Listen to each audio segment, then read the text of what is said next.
વાર્તા લેખન જેવા સાથે તેવા. છોકરાઓને સુવડાવવામાં વાર્તા ખૂબ જ અગત્યની હોય છે, એટલે વાર્તા મેં બનાવી છે. જરૂર જોઈને લાઈક સબસ્ક્રાઈબ કરજો. એક ગામ હતું. તે ગામમાં કરિયાણાની દુકાન હતી. દુકાનદાર લુચ્ચો હતો. તે ગામની ભોળી પ્રજાને છેતરતો. તે ઓછું તોલતો અને વધારે ભાવ લેતો. તેની દુકાને જનારા ગ્રાહકો છેતરાઈ જતા, પણ કોઈને તેનો ખ્યાલ આવતો નહીં.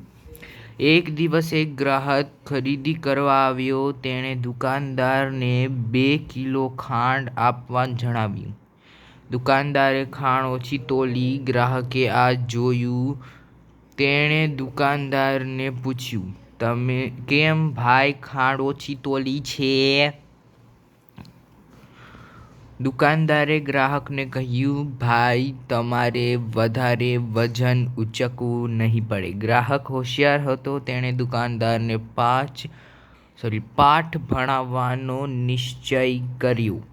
તેણે દુકાનદારને ખાંડના ઓછા પૈસા ચૂકવ્યા. દુકાનદારે પૈસા ગણી જોયા. પૈસા ઓછા જોઈને દુકાનદારે ગ્રાહકને કહ્યું, ભાઈ તમે મને પૈસા ઓછા આપ્યા છે.